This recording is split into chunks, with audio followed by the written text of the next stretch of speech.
100 smart cities and we talk about resource planning, the most important resource for human well-being and human sustenance is water. Right now, many smart cities and greenfield cities are being planned on the DMIC corridor from Delhi to Mumbai. But the major problem is water, this non-availability of water there. Even in the Dholera township also, the major problem would be how to provide sustainable water supply. And when we talk about smart cities 24/7 water supply, it becomes a very big dream which is difficult to accomplish. Now we will hear some viewpoints from water and social and this activist, basically environmental activist Mr. Diwan Singh, about water resources as a key to selection criteria for smart cities.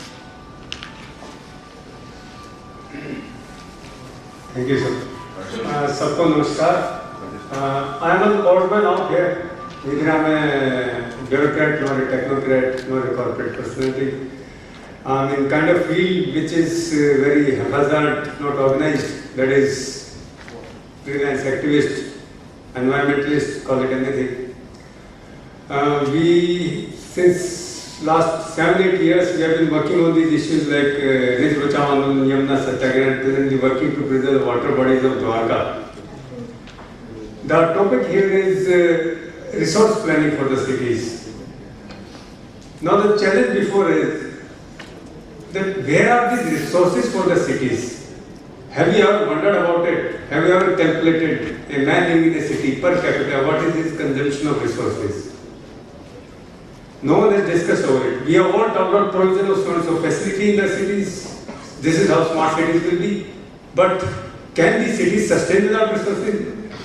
No habitat is exists in vacuum. Do cities need resources? How much resources do they need? Is it the best way to live? Yes, cities are good. They are places of innovation. Almost 90-95% innovation happen in cities. So they are necessary. They are administrative centers. They are trade centers. But to what extent do we need such centers? To what extent do we need these innovations?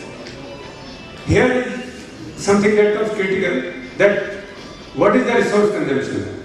Now, as per a rough estimate which we have been discussing among friends, among thinkers of this in this line, there's around a person living in a city needs 30 times more resources than a person living in a village. So, when you are living in a city, you have a 30 times greater burden on the living planet, on your hinterland, on the resources of this country than a person living in the village.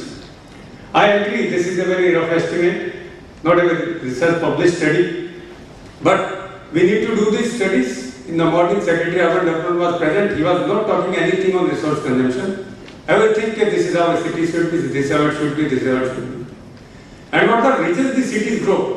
अभी थोड़ी देर में नरेंद्र कुमार जी ने बताया था that 5 mega cities that are going to be built in the city out of our zone of Delhi are going to be built because netas have purchased lands there and the surplus increased and now the 5 cities are going to be built. So they became billionaires overnight. Many of them, I know some, we around 6-7 years back we managed to get a report out on how this entire scam is working. So these are the reasons behind how cities are being promoted, how they are expanding. If we have to look at the real reasons, we have to look at कि इनका resource consumption कितना है, क्या हम इनको sustain कर सकते हैं. महात्मा गांधी जी बड़े गहरे चिंतक थे. उन्होंने कहा था शहर पाप है, सिटी इज इविल. उनकी ग्राम स्वराज की किताब में लिखा हुआ है. क्योंकि उन्हें एहसास था, ये है ग्रेट इंट्यूटिव फीलिंग. उन्हें एहसास था कि शहर बनते कैसे हैं, ये बर्बाद क्या करते हैं, गांव की लाश पर शहर बनते हैं. आप 1 महीने के लिए शहर और गांव का आना जाना बंद कर दीजिए, शहर भूत बंगला बन जाएगा, कोई नहीं रहेगा. It will collapse but villages will survive. That will show कि cities are totally feeding on the villages. Villages are feeding these cities. So that's the reason we have to look at resource consumption in these cities. These are the footprints that we have to look at. In 2008-2009, world crisis happened, recession happened. China में 10 million people left the cities and moved back to villages. Why so? Why don't they live in the cities? Simple, resource consumption is very high in cities. You can't live. So if there comes a crisis on natural resources, the cities will become खंडर बन जाएंगे क्योंकि सबको गांव जाना है. So much collapse, so much of it will be urban genocide, we can say. So that's the reason in a village it presents a different dynamics. You can preserve and use your natural resources and you can sustain on them and you can live for thousands of years. But in a city you can't preserve and use. You take entire water from a river and you leave entire sewage into the river and it becomes a sewage drain. That's what Delhi is doing. And then the people downstream the river, they also suffer from it. Many people may argue that, see, the cities and the west they are sustainable. Sorry, their conditions are totally different. And their modus of operandi is totally different. Due to their technology, they are able to export their pollution to us, they export their factories to us. We do all the tailor work for them. They are enjoying. And their density of population is very low. So that's the reason they are able to get away with it. But they won't be able to get away with it for a long time. But the most greatest sufferers for the city, what you say, this syndrome for this, our great fanaticism for developing cities will be the developing countries and first most dense countries like ours. Next, the other part is the size of cities, which Mr. Manish Gupta said in the morning. The most beautiful thing he said was the size of cities. We haven't looked at it. Yes. At a stage, you need roads, fine. But after a stage, immediately all of a sudden you start needing flyovers.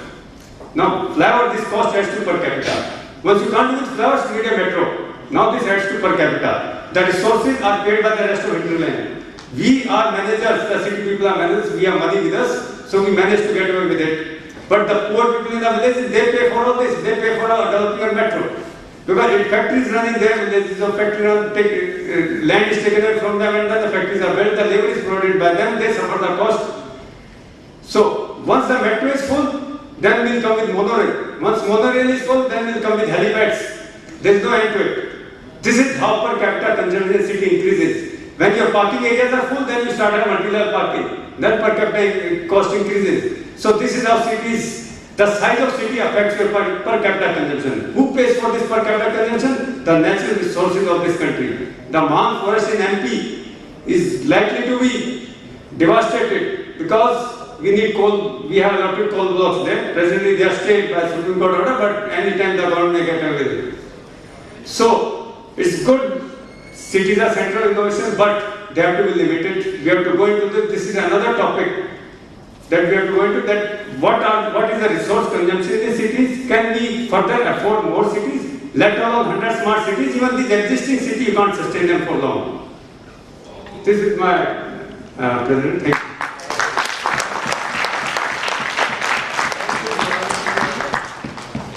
आपका बहुत बहुत धन्यवाद. आपने एक नया perspective दिया पूरी debate यहाँ पे पूरे डिस्कशन को. Friends, we had ample discussion about the resources needed for these smart cities.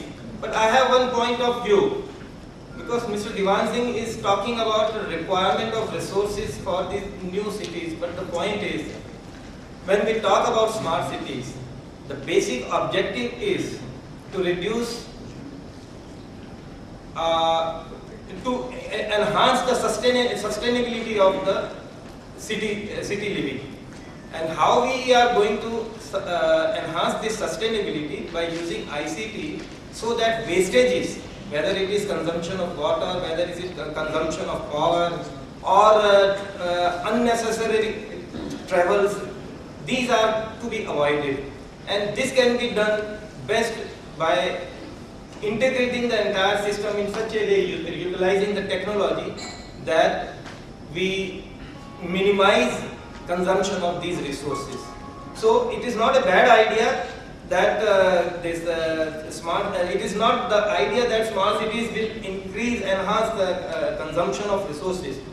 Rather, the basic aim is to maximize efficiency of utilization of these resources. But our aim right now of this session was to plan for resources for these smart cities.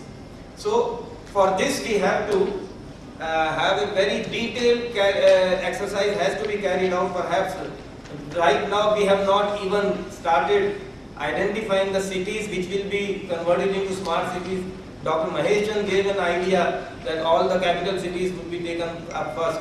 When we take up the existing cities for conversion into smart cities, rather it will ultimately lead to reduction in consumption of resources.